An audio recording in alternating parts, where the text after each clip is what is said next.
Mel Gibson is demanding some accountability on the West Coast, you guys. This is very interesting to me. So he's furious. He's actually coming out and saying, what on earth went down? Remember the fires, those absolutely horrible fires. I feel so bad for so many people. So many people are still struggling with being out of their homes. And this is something that he just brought up.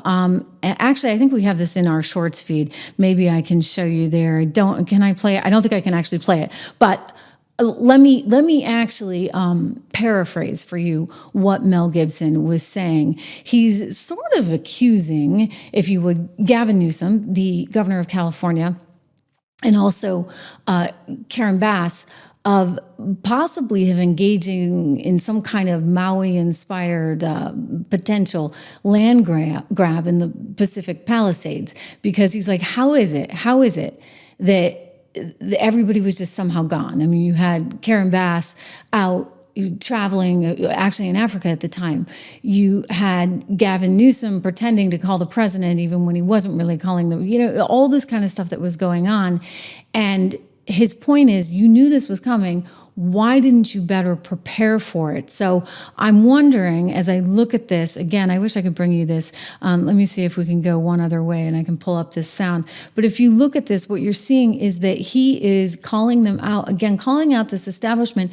You consider how much money, for example, how much money people are contributing by way of taxes in California. I mean, it's enormous. And he makes the point that, gosh, you've got people that are here legally paying enormous amounts, the most of any country, right? So Mel Gibson, I would not be surprised. I'm just going to take a stab at this. He might be looking at possibly running for governor. Here's another soundbite where he called it out. Let me show you. He's just sick of the leadership, if you would, in California, because he doesn't understand why you have people like Gavin Newsom and Karen Bass still in office, given everything that's happened. Remember how we had the challenges where you had to call in, and Donald Trump did call in the National Guard, and they were so mad about it. They were like, how dare you? Well, here's his response to this. Just take a listen.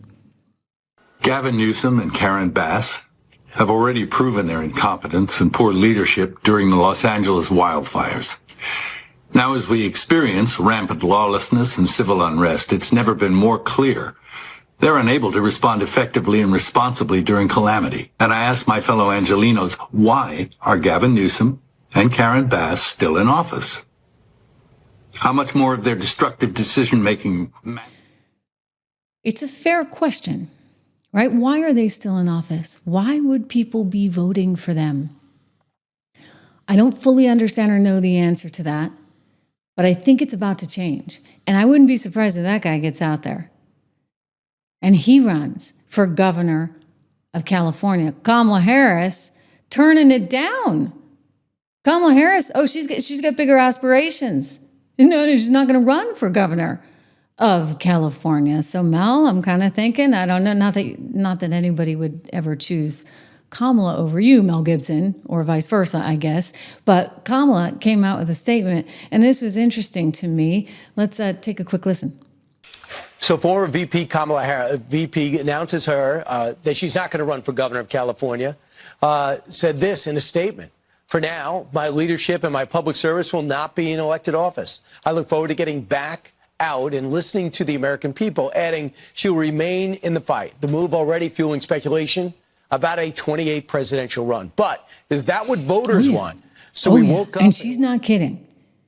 Actually, MSNBC, of course, MSNBC spoke with her, and they're hearing rumblings. She wants back in a really big way. So no more California for one Kamala Harris. Is this why she rented that fancy apartment in New York City with her hubby? Is this why she went on Colbert last night? Oh, Colbert, interestingly, right? The guy who's like persona non grata for the Trump administration. She chose his show to go on where she kind of made a fool of herself and kept laughing and laughing and laughing. That would be number one rule. You know what? If I were running her campaign, we got to work on that laugh, because the hyena thing, it's just not going to fly in America. No way, no how. Anyway, not even MSNBC wants to see her in that slot. Kamala Harris has announced she will not run for governor of California in 2026, ending part of the speculation surrounding her next steps. Sources close to Harris tell NBC News the former vice president gave the California race serious thought, but is, quote, looking to preserve her ability to launch a 2028 White House run should she choose to take that route.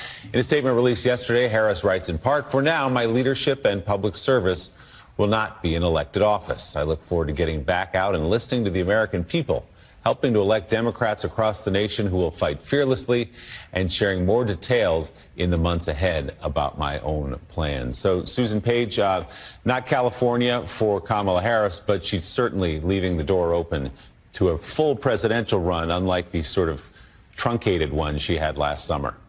Yeah. You know, the 2028 Democratic presidential nomination battle is like a full employment project for Democratic officials. We got senators, we've got governors, we've got former officials like Kamala Harris all out there meeting with voters, sometimes going to places like Iowa and South Carolina and New Hampshire. That always gets our attention.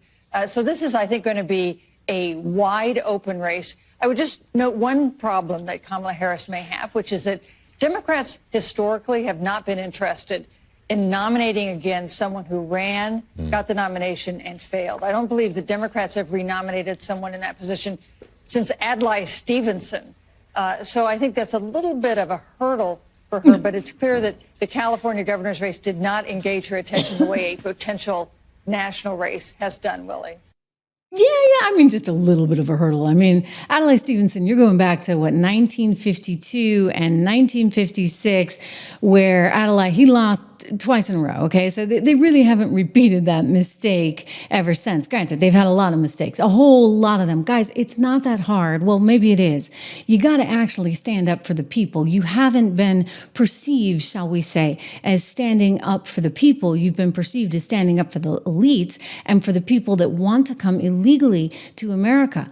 And that's not going to fly or play in Peoria, as they say, right, with everyday folks, because everyday folks are the ones that are paying the taxes and therefore are caught with the economic liability of millions of people coming in that are now suddenly getting a lot of freebies and handouts. And now the latest and greatest is Letitia James, right? She's suing the Trump administration because she does not want the Trump administration having access to anyone's name on the SNAP benefits. And the Trump administration is saying, well, wait a second. You know, if somebody's illegally getting benefits, we ought to be able to know about this. So it's once again setting up this just huge contest where it's all about liberal states versus the Trump administration. This is not a healthy scenario. It's like they want to march us into some kind of civil war, if you would, and that is not good. Not good. In other words, we need to be a united nation under God, right? We are the United States of America. And it's my belief that you cannot, if you lose your race, suddenly decide we are going to try to dismantle a presidency or hurt a presidency. And we're doing this in the name of good, in the name of the country. Because in other words, if the people voted for him, the people are the ones that are calling the shots at the end of the day. It is great to have you here. I want to remind you, please make sure you subscribe, share, like, all that good stuff. Let me know what you think. Also, we got a market, right, that's really been challenged today. 76 Research is where you need to go. We just put out a note a short time ago, 76research.com. Use code word dollar. That way you can get the 76 report. And we've got a couple of notes that come out every week with this sort of advice and guidance on what we think at 76 Research is the best way to be approaching this market. Full disclosure, I, of course, bought in today. I always buy when the market's going down, right? Have you heard my clearance story? My dad saying when I was a little kid and we go to Marshall's, which was already clearance, he'd say, Trish, the best brand is clearance, the very best brand. You got to make sure it's clearance. He's like the opposite of Trump, right? The very best is clearance. And so for the longest time, I thought that clearance was like Chanel. It was like a brand. Anyway, I look at these times when the market goes down as an opportunity to go in and pick some of my favorites. We do have favorites at 76 Research, so I encourage you to go there. Use code word dollar. My gift to you, that is my company I started with a very dear friend, and we do have a lot of good ideas. I hope that you subscribe to the show because I want to see you back here again, live, tomorrow. Lots and lots to talk about. See you then, guys. Thanks.